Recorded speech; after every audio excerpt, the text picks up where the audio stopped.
Hi there, everybody. Welcome to our latest Welcome to Yorkshire webinar on sanitisation.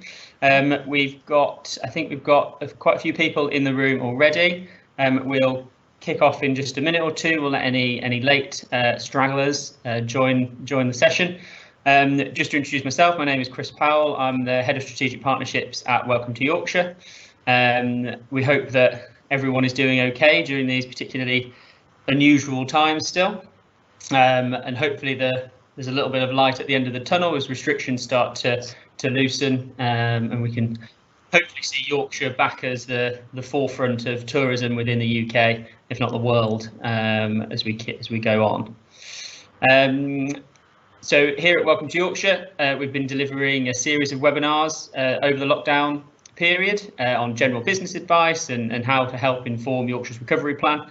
If anyone has any ideas on future webinars that they'd like to share with us, you can let us know by emailing info@yorkshire.com.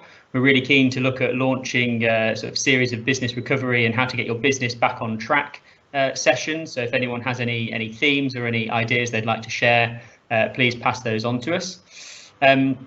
As most businesses have been here at Welcome to Yorkshire, we've been adapting sort of day by day. We're currently working very closely with our local authority partners and our members on the recovery plan for the tourism industry, and hoping to provide that platform to help bring ideas and best practice from organisations together, so we can then again push Yorkshire forward to be that tourism destination for all. So far over this lockdown period at Welcome to Yorkshire, we've created our voucher scheme that's through our yorkshire.com website. We've run a campaign to promote Yorkshire Days In, as we obviously can't be days out at the moment. We've delivered an exceptional nail-biting World Cup of Yorkshire series through Twitter that's had incredible pickup and has highlighted some of the most beautiful natural landscapes and hotels, landmarks, restaurants that the county has to offer, so people can build up their wish lists of where to go once restrictions are lifted. We've also launched a monthly digital version of This Is Why magazine, which hopefully should be hot off the press today for the June edition. We've also had a slight change that many of you will see through our industry social media account by changing that to Welcome to Yorkshire Industry from Welcome to Yorkshire membership to reflect the wider industry, so that we can see that Welcome to Yorkshire is here for the whole sector. There's now a lot more to come as part of the recovery plan, so including an extensive marketing campaign around our Welcome Back to Yorkshire. It's where we'll be very actively, obviously, pushing tourists to come back to the county. We've also, members will have received on Monday an email about the Yorkshire gift card, which is hopefully one method of trying to really kickstart that tourism economy and getting those pounds back in everyone's tills. There's lots of ways to get involved and lots of resources, and you can watch back previous webinars through our industry pages as well. So if you go to industry.yorkshire.com, there's a wealth of resources there, as well as ways to look back at some of the other topics we've discussed. On to today. So we're delighted to be joined by Y30 partner Christeyns, who are Bradford based and have over 60 years experience in the specialist cleaning sector. We're joined by two colleagues from Christeyns today. We've got Peter Littleton, who's Technical Director for Christeyns Hygeine, and Liz Kildunne, who's Technical Manager for Christeyns UK Ltd. And both of them join us today to talk about COVID-19 related cleaning, hygiene and sanitisation questions that you may have.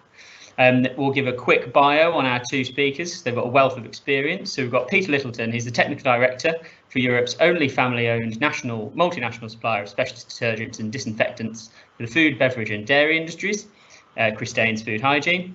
In his position, Peter's enthusiasm and commitment has led to an engagement with industry, enforcement and special interest groups to address the issue of consumer safety with regard to the management of food safety and hygiene within food, beverage and dairy manufacturing / processing operations. Peter works extensively with the special interest groups such as the Anaphylaxis Campaign, research organisations, universities and retailers, as well as chairing the Processing Operations and Preservation Member Interest Group at Campden BRI, and was awarded the Society of Food Hygiene Technologies Trainer of the Year Award in 2011. a wealth of experience there, I think you'll all agree. Then with Liz Kildunne, a chemistry graduate of the University of Bradford. She's not told me how long that was ago, which is a wealth of experience, and started her career at Oils and Soaps over 30 years ago, which was the company that was bought by Christeyns in around 1998. She's been the technical manager for over 20 years of those 30 and been fortunate enough to extend her qualifications with an MBA in 2013. Christeyns Bradford is the UK's leading supplier of laundry chemicals and dosing equipment for the commercial laundry sector, so a specialism is around chemicals used in processing commercial linen, including hospitality, healthcare and workwear textiles. There'll be a lot of you involved in this webinar today that'll be particularly keen to hear from Liz. Thank you ever so much for all of you that have submitted questions in advance of this webinar. We know that there was lots of questions and concerns out there regarding what might be required for your own specific businesses and the products that will be required as well. So Peter and Liz have both tried to incorporate as many of those questions within the content of their presentation that they're about to deliver. If you feel that your question hasn't been addressed, do pop it in the Q&A box, as well as any other questions in the Q&A box as part of the webinar, and we'll try to cover those off at the end of the session. So without further ado, I'll hand over to Peter first. Well, thank you very much, Chris. Good afternoon. Hopefully if I click the right button, I should be able to share my screen. And Chris, if you give me a thumbs up if that's coming through. Fantastic. Well, good afternoon. Welcome to the webinar. Really wanted to look in this first little section at how the science behind viruses can actually help us. It feels strange to say anything connected to virus and use the word help at the moment, but there are certain elements of this particular virus that we can use to help us control and manage this situation. We're going to look at hard surface cleaning. I'm going to then hand over to Liz to take us through the expertise on laundry, and then we'll come back and look a little more on hand hygiene and the couple of issues that we are going to be coming into as we get further into lockdown restriction lifting of face coverings and social distancing. So, Virology 101, know your enemy. The first thing to remember about viruses, we're all quite used to controlling bacteria and bactericidal cleaners and various cleaning and disinfection techniques in all sorts of premises, be they food or otherwise. The thing to remember with viruses are we're dealing with something quite different. It's not technically a living organism. There are four main categories, and you can see the pictures on the side of your screen. I think that'll be the right of your screen as you're looking at it. From viruses such as HIV, Hep B, good old Ebola, influenza, and then one that looks like it should be in Doctor Who, the bacteriophage, which is actually a virus that infects bacteria. So that's a bit of an interesting one. The management here that we're looking at with viruses on hard surfaces and also on linens is to do with removal and inactivation. And with the enveloped viruses, which is the family that the coronavirus family belong to, they have a very defined structure. So you have the genetic material in the middle, surrounded by a capsid layer, and surrounding that we have the envelope. Now that's a mixture of fats and proteins, and we'll see how they form part of the infective and controls matrix in a few moments. So it's important to remember that the bit that causes us the challenge is the genetic material in the middle. It's protected by that envelope, that shell, if you like. We're not going to go too deep into this bit because this is all about viruses, but just to let you know, viruses, there are massive amounts of viruses, most of which we haven't even come across yet. The particular coronavirus, SARS-CoV-2 that we're dealing with here, fits into the little green box down at the bottom there. And it's believed, and there's still no definitive proof, but most of the evidence is pointing towards having come originally from bats. Bats are quite strange species in that they carry large amounts of viruses of lots of species without actually suffering from the infection themselves. So it's the documentation is with regard to the potential origins for this virus have been quite well known and under a huge amount of debate still. So we won't get into that. We'll look at how we can use the virus's structure to control it. There won't be a test at the end of this, you'll be pleased to know, so you're not going to be asked about how a virus infects the cell and replicates. But just to be aware that unless the virus actually infects into a living cell, hijacks that cell's own replication systems and is then expelled, it can't cause a problem. So the virus in itself isn't the problem, it's when it becomes infective, it's the problem.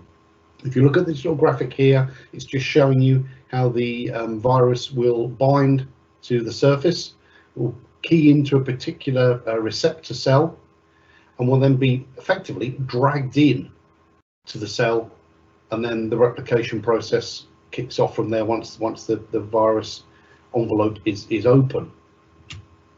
Great, that's brilliant. Helpful to know that. How does it help? Actually, it does, because the enveloped viruses are susceptible to the action of both detergents and to disinfectants. Bear in mind I said the envelope is mainly proteins and fats. If we can destroy, denature, break open that envelope, it means that viral ligand is taken away. So we can now, the virus won't then infect a cell. So the viral genetic material will still be around, but it won't be infective. It won't be capable of causing a problem for a human host. And if you look at the sliding scale in the bottom of your screen there, you can see right at the top end, we've got things like bacterial spores and prions. Prions, you may not have come across that term, but you'll certainly have heard of BSE, mad cow disease from a few years ago. That's where prions fit in terms of infected material. Very difficult to inactivate and quite highly resilient to the action of disinfectants. As we then come down that slope, you'll see right at the bottom, after we pass through gram-negative, gram-positive bacteria, so things like Salmonella, Listeria, we get to enveloped viruses at the bottom. So these are the weaklings of the microbiology world.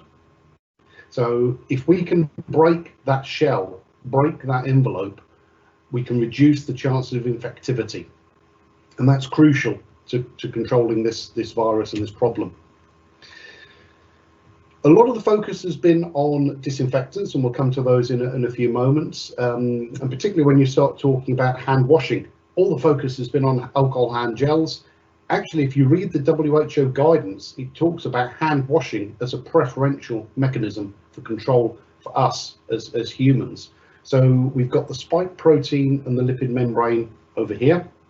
My pointer's working, with the genetic material in the middle and some soap molecules floating about.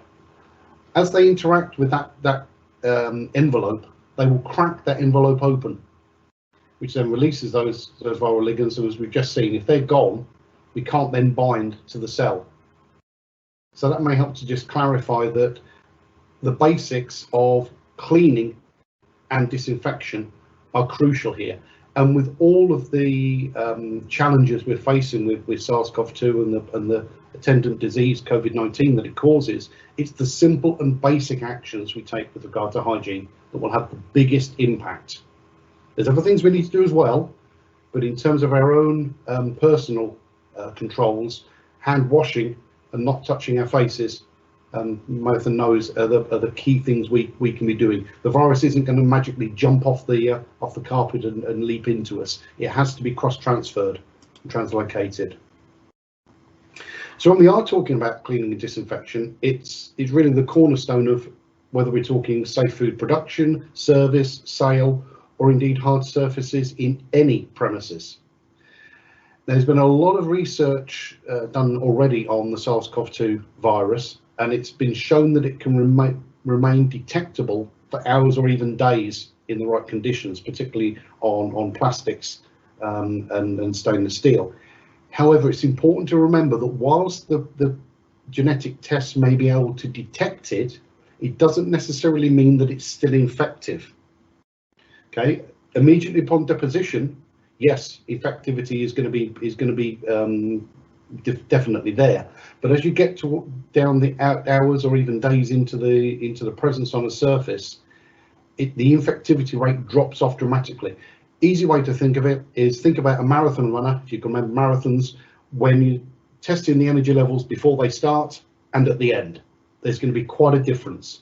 So just because a virus has been deposited onto a hard surface like a door handle, a touch screen, a toilet flush, doesn't necessarily mean that 3 days later it's still going to be as infective. It's still going to be detectable, but it depends very much on the surface. So it's about looking at the cleaning and disinfection regimes that you have in place and making sure that you look at those common contact points. There's some examples on the screen there, mentioned a couple already: touch screens, door handles, toilet flushes, menu cards, items that are in a room, if you're accommodation, so light switches. If you can remove some of the extraneous materials that aren't actually functionally necessary but look pretty, then although it may not look as pretty, it will give you less to clean and disinfect, and also less touch points as a potential cross transfer route. And I'll put a little reference to the Journal of Hospital Infection there, which is where we get the research on the survival duration times from. In terms of management, this is specifically written with regard to food hygiene, but there's a lot of things that we're doing in food hygiene which are easily transferable across to every other sector in terms of cleaning and disinfection. To be fair, cleaning and disinfection, if they're done properly, are translatable to any particular sort of scenario. And that paper is available off our website there, christeynshygiene.co.uk. But we'll supply a link also to Chris and Emma so that they can include it should it be of use to you. And that will talk about some of the basics of rheology that we just mentioned here, some of the chemical choices, and also some of the alternative application methods, so things like fogging and hand hygiene. And just in case you need something to read, there's a whole raft of references there, which if you make it past page 5 without nodding off, you've done really well, because they're quite dry and scientific, a lot of them. One of the really useful things that is in that paper that's been distilled by my colleague, Dr. Fernando Lorenzo from Christeyns in Spain, just in the bottom of your screen there, are the different biocidal actives that can be useful here. So things like peracetic acids, which we'll come on to some of those products in a moment or two. A couple you may not have come across: benzylchlorine chloride and didecyl dimethyl ammonium chloride, BAC and DDAC. Pretty obvious why we call them BAC and DDAC, which are common in a lot of commonplace bactericidal products. So one of the key things to note here is any disinfectant product that you're using, if you're looking to ensure that you've inactivated viruses, then it's this test that's crucial, the 14476. This is an international standard for the efficacy of biocidal products against viruses.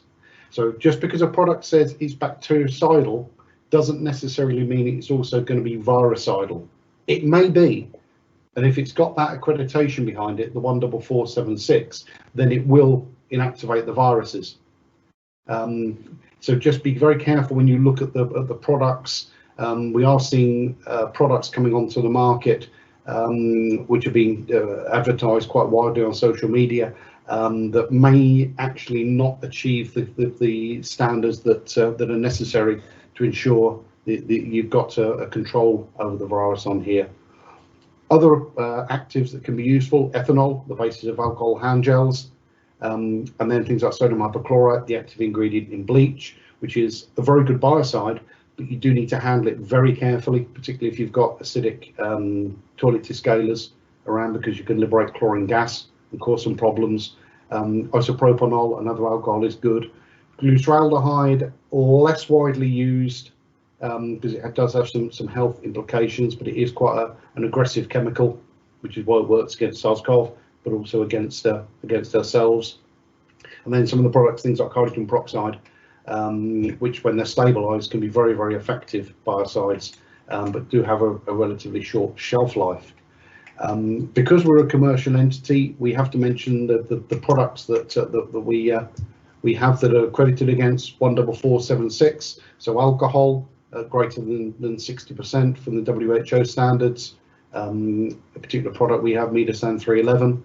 Peracetic acid based products, we have a factory in Ghent which churns out a huge amount of peracetic acid, both for food processing operations, which are the top line there, Mediacrylox F2, Oxysans, Fargospor, Fargosanet, which are hard surface disinfectants, and the Peracid 40, the Persenril, and the Disosan, Liz is now cringing because I've probably mangled those pronunciations. Are laundry products that Liz will come on to very shortly to explain how they can work. From the quats, so the back and the DDAP that I mentioned a moment ago, BactiCleanse is a non-food contact surface disinfectant that's ready to use. It can be very useful for some of those hard surfaces, such as door handles, light switches, things like that. Spray it on, leave it 5 to 15 minutes, and then wipe off. And then hydrogen peroxide, we have a couple of products which are ionic silver stabilized, which are very effective, and sodium hypochlorite greater than 1000 ppm, which again is a very effective biocide. But with hypo, you've got to be quite careful because of the taint. Anybody who's ever got bleach on their fingers will know it takes a few rinses to get rid of the smell. So you've got to be quite careful when you handle that particular product. And I'll now hand over to Liz to talk through the laundry, and then we'll come back to myself to talk about hand hygiene afterwards. So hopefully, if I do that. And I do this. Wait a minute. Excellent. Can anybody see anything yet? No? You can see it, yes? Yes. And can you hear me? Obviously. Excellent. Right. So I'm trying to find my screen where it's gone. Okay. So yeah, I'm going to talk to you about the laundry side of the business. I guess the main question that everybody has, that $1 million question, is how long does it actually live on textiles? Now, I'm going to make an apology here because I have referred to it being alive and killing it quite a lot. And clearly the correct terminology is deactivating. I think I have used that on occasions, but I'm not a virologist, so. Okay, so at the moment, as far as we know, there is no actual concrete data available on SARS-CoV-2 as to how long it actually lives on textiles. That's definitive anyway. At the moment, the De Montfort University have just got hold of some of the live virus. That was last week. And they are now working with it in various textile studies, looking at laundry processes and also looking at the lifespan on textiles. The latest publication from the Lancet actually just refers to cloth rather than a specific textile, which I guess isn't massively helpful because there are so many different textiles about, and clearly the virus will live. It will have it will be active for various lengths of time depending on the textile. So at the moment, the only data that we have here is that after about 3 hours on cloth, there is half the original activity, and after 2 days it was undetectable. The data that I looked at had some remnants showing after 1 day, but then the next increment is 2 days, so that really doesn't help because it kind of doesn't tell us what happens, say, after a day and a half, you know, say 30 hours. Some of the other data that we have is on other coronaviruses, is really relating to more non-porous surfaces, so plastics, as Peter has already referred to. So that really doesn't help us with regards to the kind of textiles that we'll be using, say, in hotels, kitchens, etc. But what they did find out in 2005 is that coronaviruses may survive up to 24 hours on cotton. So we're quite sure that it will survive better on a non-porous than on a porous textile. We then looked at some temperature stability, because I think that's quite important. So it's in the same study. And basically at 56 degrees, by 30 minutes, it's completely gone. And at 70 degrees, it's gone after 5 minutes. So we do know that it is not very temperature stable. Obviously, the study also contained the stability in disinfectants, but Peter's already explained that earlier, so I don't need to go on to that. Clearly, and this is the Christeyns plug, if anybody does have any interest in any of the products that we've mentioned earlier, then we can share contact details for either myself, Peter, or our Managing Director, Nick, so we can let Emma share those later. So what we do know about the virus is that it's easy to break the lipid layer and that specific disinfectants can easily inactivate it, using the right word, and that it's not very temperature resistant. In fact, the novel virus is actually one of the easiest viruses to deactivate. So what's the problem? Well, the problem is because it's so new, we don't have specific data where SARS-CoV-2 has been used in tests yet. Okay. So I'm just going to give you a brief overview of commercial laundering in case any of you are not familiar with it. It may be that some of you wash your linen in-house and some of it may be laundered externally by kind of the likes of Elise, Stallbridge Linen, Bourne, When and Clean. That's another plug, actually, just naming a couple of the hospitality laundries that we do supply chemistry into. Okay, so the machine on the right hand side is what we call a washer extractor. Essentially, it's just like a huge washing machine. You know, the ones that we have at home will probably maybe take 10 kilos. These will take probably 300 kilos, so, you know, quite enormous. The products that are used in this kind of commercial laundry are much more aggressive than those that we use at home or on-premise laundries. So the machines are built to withstand that. Now, the piece of equipment on the left-hand side is what we call a continuous batch washer, CBW. And above it, you can see essential linen bags. So each one of those linen bags will probably hold about 70 kilos of linen. And it will be transferred to the hopper at the end, one at a time, dropped into the hopper, and then it is transferred through each compartment of that machine, the CBW. So CBWs typically have kind of anywhere between, say, 10 and 16, 17 stages. Each stage will have a different kind of chemistry going in, or temperature. It might be bleaching, it might be rinsing or spinning. And what this means is that, say if you've got a 14-stage tunnel washer, you can have 14 lots of 70 kilos transferring through that CBW. Each cycle time is normally, say, about 3 minutes. So essentially every 3 minutes you've got 70 kilos of linen churning out of the end. So it's you know, a hell of an operation. I just want to explain a little bit about the differences between European laundering and UK laundering with regards to disinfection, that is. So in Europe, chemical disinfection is an accepted process for laundering. What it tends to do is involve very high levels of both detergent and disinfectant, so in our case peracetic acid, and these are at much higher levels than in the UK. So the Robert Koch Institute in Germany is seen as the leading authority in the authorisation of chemical disinfection processing, which gives you these so-called RKI listings. And then that team seems to be the one that most laundries will refer to. These processes do have to be revalidated periodically to certain EN norms.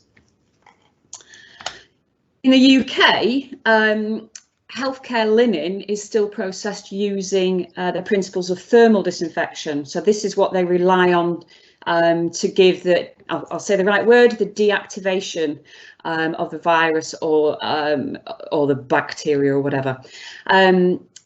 The chemical disinfectants are also used within these processes, but at much lower levels than in Europe, because the thermal disinfection is seen as the panacea. Healthcare laundries have really strict protocols in dealing with foul and infected linen. They are used to segregating such materials and ensuring that their employees are protected, so, you know, with safe handling as things come in. So they have this, they have a British standard which is 14065, and then HTM 01 to 04 is actually is the healthcare standard, which refers to thermal disinfection. So thermal disinfection means 3 minutes at 71 degrees C, and this is after what they call after mixing. So your detergent has to be fully mixed in at that. So in actual fact, it's longer than that that is used in practice. Or for laundries that are not using 71, then they can go down to 65, but then they need 10 minutes at 65. So clearly, a laundry process will need to be validated for disinfection efficacy. Now, the thing with thermal disinfection is it's a very simple validation process. So provided the temperature and times are achieved, then this is seen as acceptable to release the the textiles as being disinfected. If the conditions are not met, then the batch of linen can't be released. And essentially all these laundries have sophisticated management information systems in place which track the process parameters. BSEN 14065 also requires some periodic validation using these bioburden indicators, although there is currently nothing available for viruses. But what we're looking for is a log 6 reduction, and I think it's Enterococcus faecium that we use. But we look for a minimum of 6, but in actual fact we go up to log 9. Okay.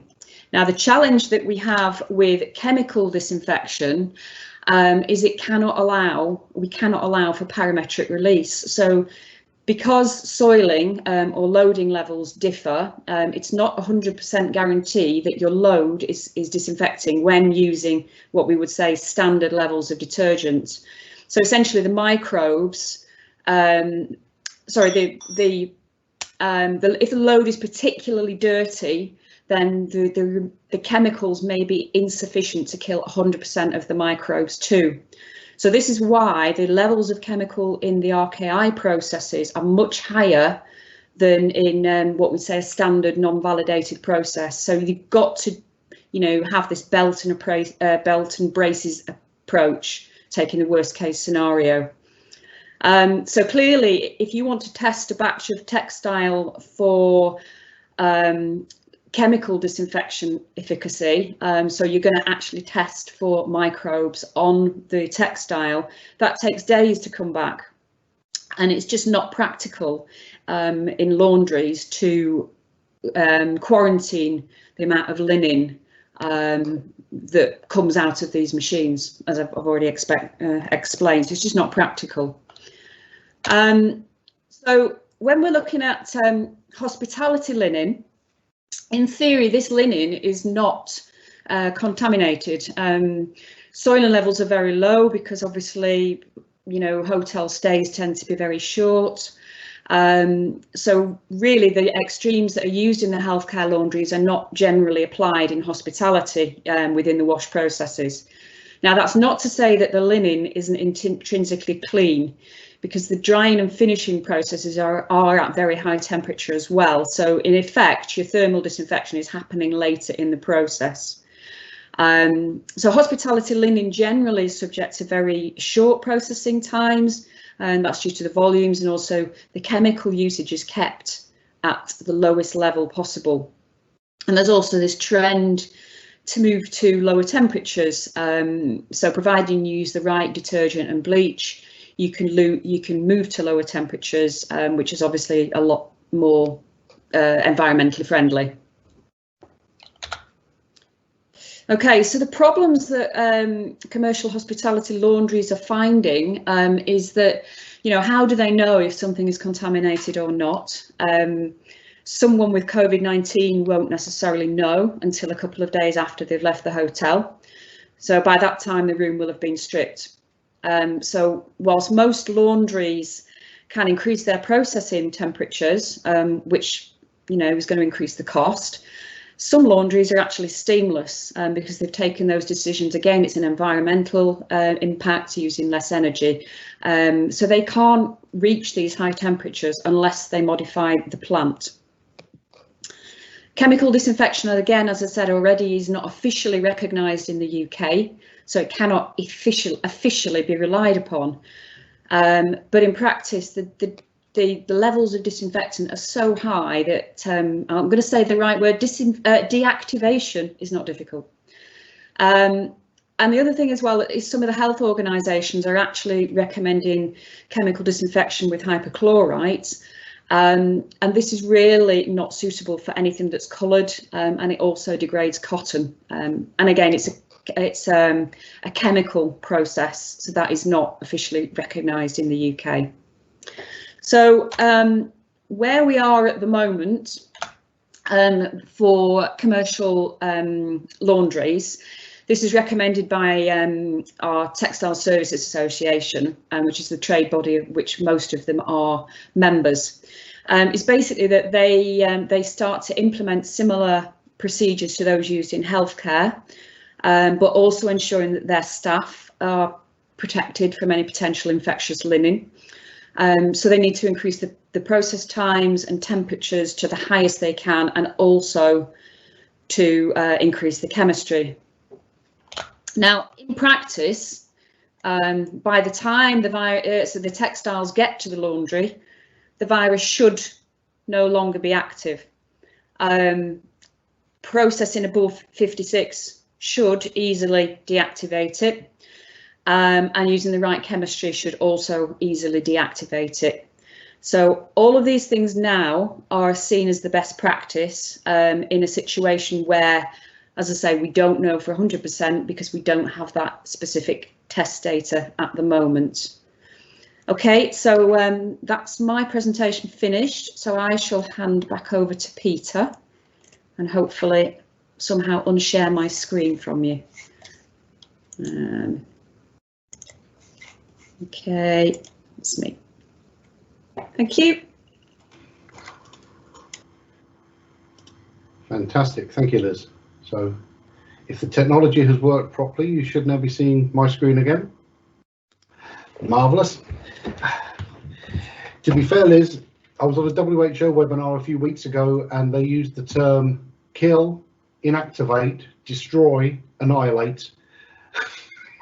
So it's a moving feast. Which brings us on to information. There's lots of sources of information out there, and WHO have actually coined a term to run alongside the pandemic called infodemic, because there is a wave of information, and everybody suddenly considers themselves an armchair virologist or infectious disease expert. I'm actually a microbiologist by training, which just means I've got the gist bit at the end, but we've had to learn quite quickly about virology. As I said earlier, bacteria and viruses, quite different things, but work in the same sort of space, as it were. But there is obviously a lot of strange information out there, and probably the worst thing you can do at the moment is go onto Google, and there are ranges of information from our friend on the left there, to strange theories about 5G, and questions being raised about how do you manage or how do you produce a misinformation vaccine. But certainly there's lots of information on some proper sites, and we've just pulled a few here through here. There's also trade associations, but basically anything that's government organised, so things like the WHO, the Imperial College London and the Johns Hopkins University have done a lot of the research on the virus and how it spreads and transmission data. A lot of information on the NHS site, and the gov.uk coronavirus central site is a great place to start with for a repository of information. On the food side, places like the Food Standards Agency, Food Standards Scotland have produced some excellent information, as has the Food Safety Authority of Ireland, produced a lot of very useful, easy to digest, easy to understand and apply information.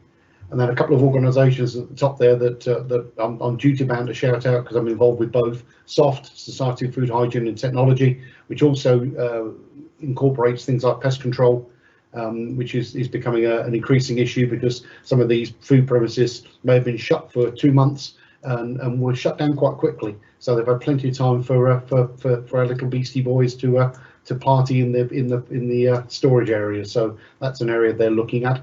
And if you've got stored water, don't forget Legionella. Completely outside of our range, but just watch out for it. And then the Institute of Food Science and Technology has an excellent COVID-19 knowledge hub, which is looking to collate a lot of information together for a lot of sectors connected with food and food science, including distribution and food supply chains and food fraud that's still going on. Because don't forget, the rest of food safety is still there. Just because we're dealing with a virus doesn't mean that Listeria, Campylobacter, Salmonella have gone away. In fact, if anything, they're still around. So information, trusted sources. And that's the same for hand hygiene. We've seen a massive increase in hand hygiene and hand hygiene products. If you've spent any time at any sort of communal hand wash station, you'll have heard people mumbling happy birthday to you under their breaths as they wash their hands, going through that 20 seconds. And that's a basic, and that's something that if nothing else good comes out of this pandemic, if the hand washing frequency and effectiveness sticks, that will be a major leap forward in terms of infectious disease control. And we'll see that in cold and flu cases come the winter. I think we're all sort of, while we don't want to wish our lives away, I don't think there's too many people that will be sad to see the back of 2020.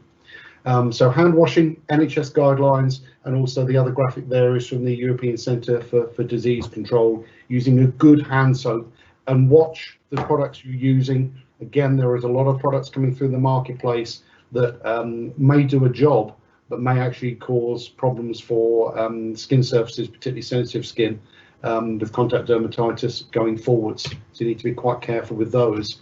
And it's also how you wash your hands. Here's a WHO graphic. And just think back to the common touch points we talked about earlier. A lot of the interaction with those is with the fingertips.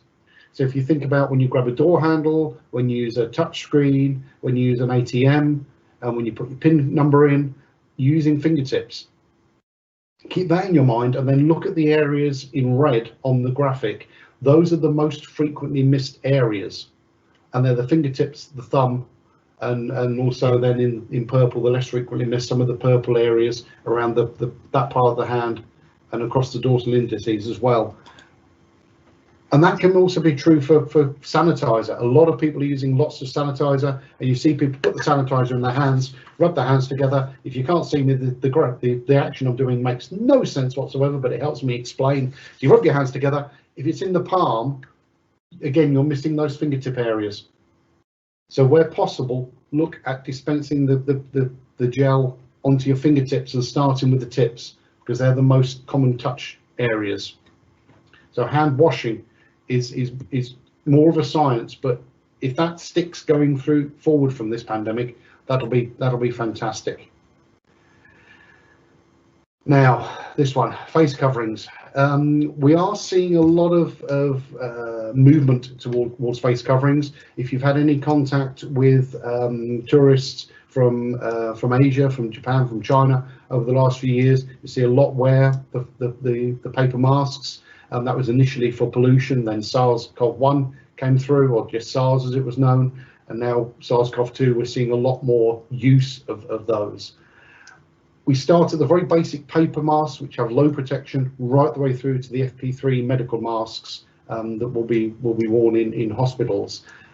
WHO and NHS guidance and Public Health England guidance is still to only wear a mask if you're infected yourself, if you're caring with somebody who is self-isolated or is infected, or if you're in the healthcare sector. The reason being, if the mask isn't properly fitted, it's actually worse than no mask at all, particularly if it doesn't fit well around the sides of the face, because you can actually then expel contaminated breath sideways, which can cause a problem for those people that are less than 2 meters to the side of you. And also masks have to be properly fitted and handled correctly. A lot of people will just take the mask straight off and then contaminate their hands. I'm sure everybody on the call has seen people wearing masks when they're driving around in their cars with the mask on the chin.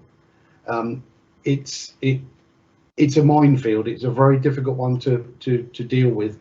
The current UK government guidance accepts that the only time you should be wearing a mask is when you're infected or caring with somebody. However, there is some recommendations that you may want to wear them where social distancing can't be implemented, or in your public transport or busy shops. But you do need to be very careful that you're handling the mask correctly, that you're disposing of it correctly. Just locally, I was out for a usual 3-mile walk in the park yesterday evening, and while we were walking around the park, I noticed there was a little pile of some disposable nitrile gloves and a couple of face masks just dumped on the grass. And it's come on, you know, if they are infected, that's then a problem to the wider community. So it's not quite as straightforward, and it's how we get hold of those masks. You know, make sure we're training people, make sure hand washing and disinfection is used before, during, and after handling that mask. Some people are buying masks, some people are making their own. There's a little graphic there where somebody is, that's actually from one of the government websites, where they've advocated cutting off a piece of t-shirt and actually then creating tie skins and making your own. And to be fair, they can be as effective as the disposable paper ones, particularly if you then launder them in the way that Liz has described, because any potential virus there will be knocked out, inactivated, annihilated, destroyed, killed. Pick your word of choice to ensure that it doesn't then pass from person to person. But it's the face covering issues. So if your staff are wearing them in your premises, what are they doing on smoke breaks? What are they doing when they go to the canteen? How are you handling those masks? Public health guidance is you double bag them and leave them for 72 hours before placing them in the refuse. So you've got to provide separate storage conditions for disposable masks. So face masks aren't quite the panacea, and anybody involved in this call on health and safety will know that it's down on the hierarchy of PPE control. You get to PPE as the last thing, the last resort, not as the first port of call. With regard to this, there's debate at the moment over 2 meters versus 1.5 meters. We won't necessarily get into that at the moment, but this is where the whole social distancing and screens have come into it. So the idea of the 6 feet or the 2 meters is that when you cough or sneeze out, the droplets that contain the virus are so large they fall to the ground within about 6 feet. The primary transmission route for COVID-19, SARS-CoV-2 virus, is still by person to person from inhaling expelled droplets. It's not being carried by food. There's a lower risk on contact surfaces, but the main method of transmission from WHO has still been shown to be person to person. I cough, you breathe it in. If you haven't read them, then I strongly recommend you get hold of the COVID-19 secure guidance that's on the government website. There isn't a specific sector guidance for the hotel accommodation industry. I would be amazed, and I would imagine that the trade bodies that represent those sectors will be taking that guidance and distilling that into one document. But I haven't seen that yet. And as you can see, the lady, and I think that's a Morrison's from the uniform there, they were one of the first ones to put screens in. Others have gone for individual visors, so people carry their own screens. They do carry their own risk. You've got to clean them. You've got to disinfect those as well, both the visors and the screens. Otherwise, they become a transfer route. And the visors particularly suffer from something in one of our food companies they're described as drippage. If somebody's breathing out or sneezing into them, and I'll leave the rest of that description to your imaginations. Things to consider with regard to social distancing: breaks, clocking in and out. If you have smoking shelters, you know, we're asking people to keep 2 meters apart, and then they're nipping out for a cigarette and getting into a small area that's the size of a bus shelter with a dozen people where social distancing disappears. Changing rooms. One of the challenges we are facing in several of the industries at the moment with the new track and trace app when it goes live is a lot of our factories, you're not allowed to take your mobile phone in. So you leave it in your bag, in your locker. That means your phone is going to be in close proximity to other phones for 4 to 5 hours. So there's some management controls and some work needs to be done there, and that's where the training for the track and trace people is going to have to be quite detailed. and the IFST group I mentioned earlier has raised that with DEFRA and with the UK government to basically train that into people to make sure that they understand that you know, you need to ask the questions and the right questions in order to get the right information. And at that point, I will stop sharing, shut up, and hand over to Chris to see if there's any questions that that have come in for either of us, Liz, to answer. Excellent. Thanks both. Some exceptionally interesting insight there for our members. We have a couple of questions that came in just pre. I think you'll have ticked off kind of this one that was around which disinfecting products are most effective against coronavirus. But if you just sort of tick off what those are, just so that anyone taking notes can just be like, I need X, Y, and Z kind of thing. So I don't know which one of you wants to, or if both of you for your different kind of specialisms. Ladies first for the laundry. Okay, so yeah, when you're looking for a laundry product, you would need to have something that contains peracetic acid, possibly sodium hypochlorite if you are just washing whites, and then some of the products that are acceptable for lower temperature washing, so some of the more, shall we say, domestic products, they have peracetic acid released in situ. So that will probably say sodium percarbonate on the packaging, or oxidizing bleach on the packaging. And then with regard to hard surfaces, it's looking for a product that's got the accreditation, as I mentioned, so 14476. That way you can be sure that the product has been tested against viruses and has been found to be effective. Excellent. And and increasingly there's more products coming through on the market that have got that accreditation now.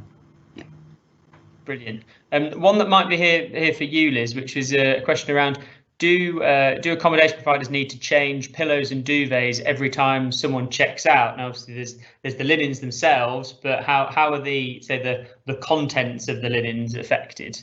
I'm not sure if you will know necessarily. It's not something that I know. I will give you a view on it. The virus, as Peter has explained, is a very large molecule, so therefore it would need to travel through the textile to get onto the pillow. So in theory, I would say that doesn't pose a significant risk. I would suggest that when you are taking your pillowcases and duvet covers off, that you kind of fold them inside out. That would be my view on that. But that is, again, it's a personal view.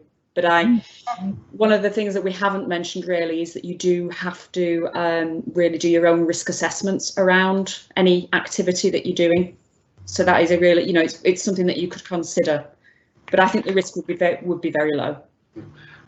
There was a good article I was reading last weekend in New Scientist with regard to survival of viruses on surfaces.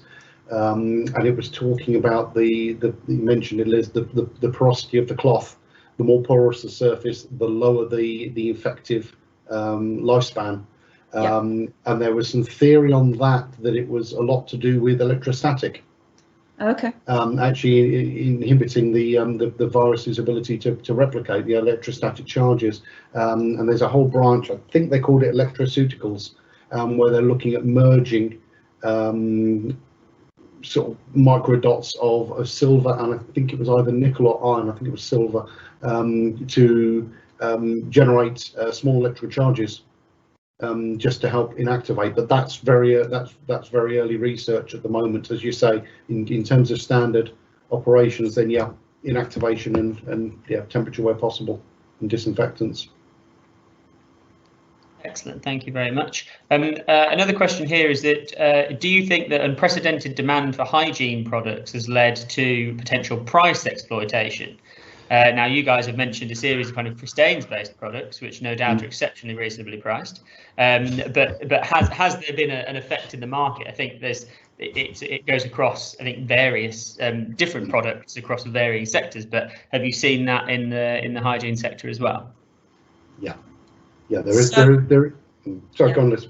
No, what I was going to say was clearly the supply and demand for, say, ethanol has just gone through the roof, and raw material suppliers are having to charge a lot more for their raw materials, which obviously has a knock-on effect to producers. So just as an example, I think it was isopropanol in March quadrupled in price. And that's if you can get it, of course. That's the other challenge, that a lot of these materials have gone in short supply. So I do also think that some, shall we say, less scrupulous suppliers will have taken advantage and will be profiteering to somewhat. But you're quite right that Christeyns are not doing that. And I'd completely agree with Liz there. Yes, we've seen not only the problems with raw material supply for the actual chemicals, but then you've got to factor in bottles as well. So a lot of the plastics have gone in short supply because everybody wants them. You'll have seen, if you've been into the retailers recently, that a lot of the hand soaps you buy are now coming as a refill pack, so without the trigger pump on, because they're very, very difficult to get hold of. So it's often not just one individual component that goes into short supply. It's the whole gamut of raw materials that surround that product. And I'd completely agree with Liz. Yeah, raw material prices are changing almost on a weekly basis now. Thank you. Moving to some of the questions we've had in the Q&A box during the session.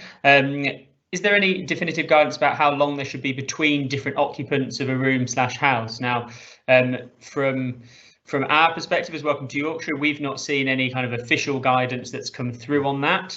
We have seen some examples of some of the larger chain hotels. So I know that there's an advert that Best Western have put out where they've said that there will be a specific time frame between when someone checks out and checks in. It won't be that kind of normal, say, check out by 10 and then someone else checks in by 3.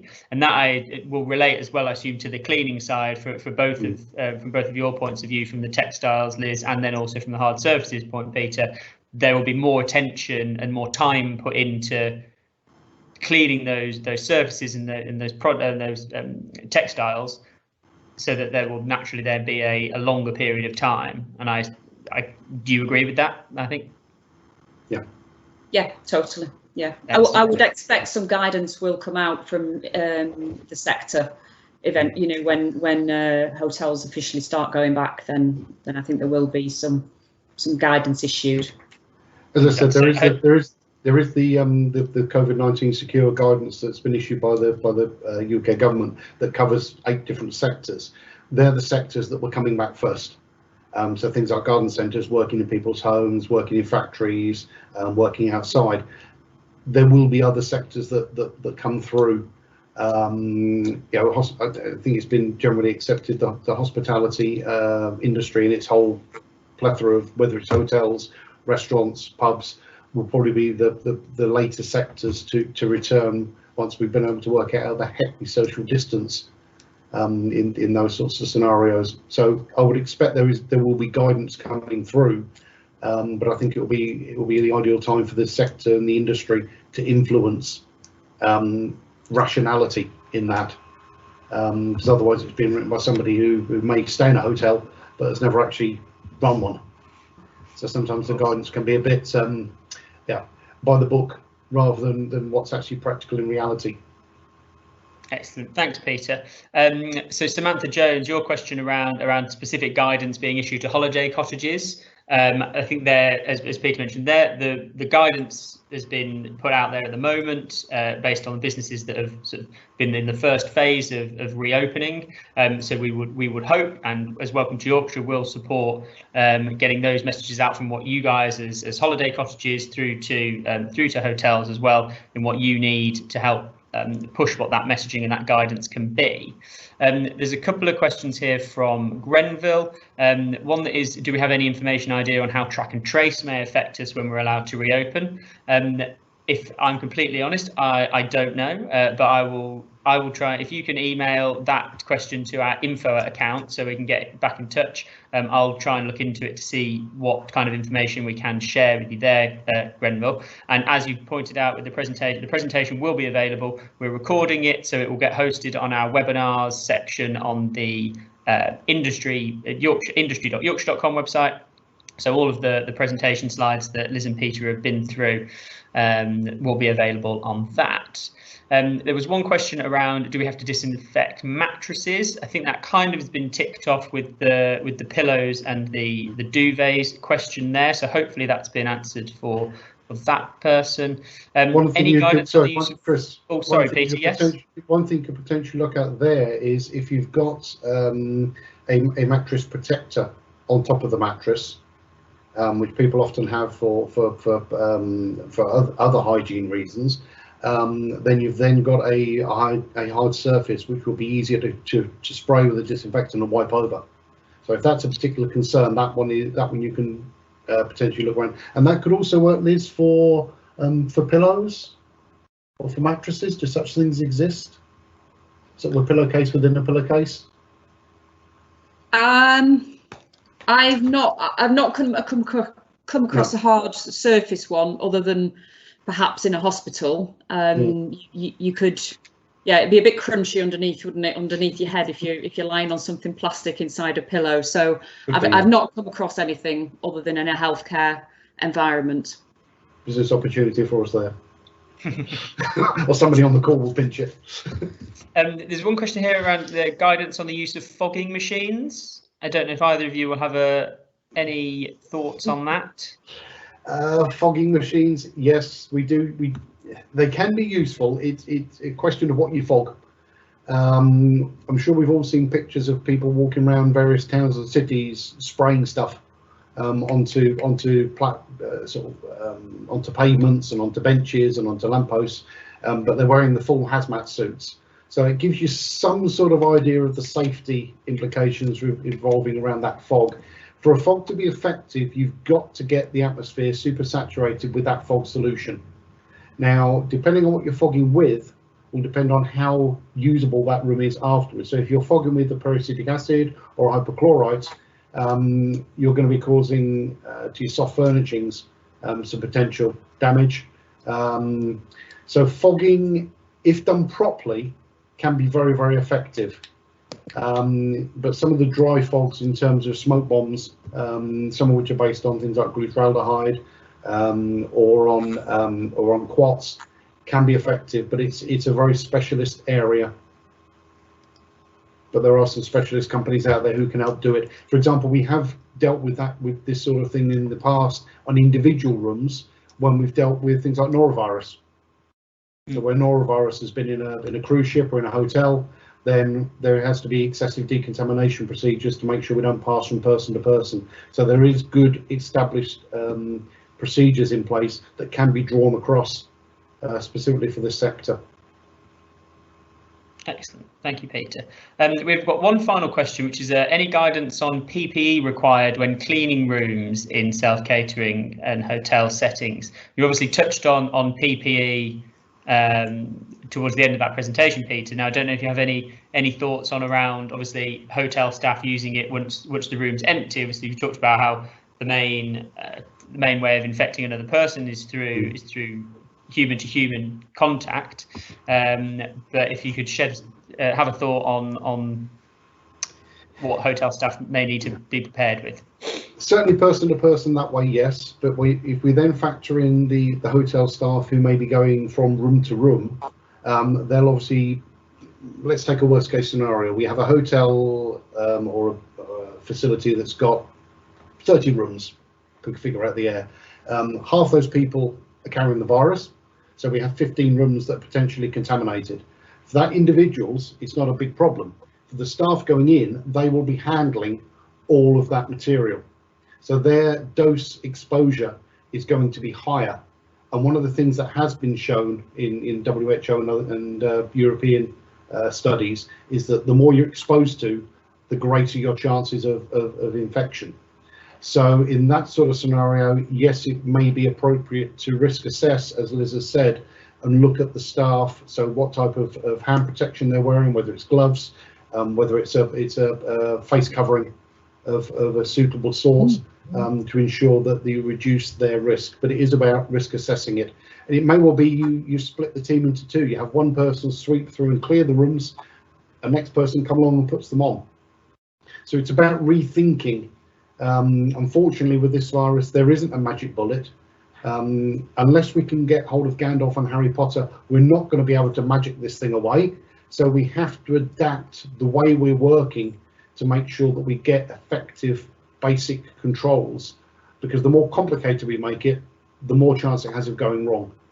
You know, there is a very, very good analogy of keeping it simple. Perfect. Thanks, Peter. So we've not had any further questions through. So we're just past 1 o'clock. So we'll call it there. Thank you everyone for joining us today, and thank you especially to Peter and Liz, our specialists from Christeyns. We will be putting this webinar up on the industry.yorkshire.com website, as mentioned earlier. If anyone would like to get in touch with Liz or Peter, if you email us at info@yorkshire.com, then we'll be able to put you in touch that way. Any feedback from today's webinar as well, do send it through. And if you're sharing it on social media, which we'd love you to obviously widen that message, remember to use the hashtag Yorkshire Together so we can see everyone and keep everyone up to date with that. Hopefully see lots of you as soon as is possible. Thanks very much for tuning in. Goodbye. Thank you.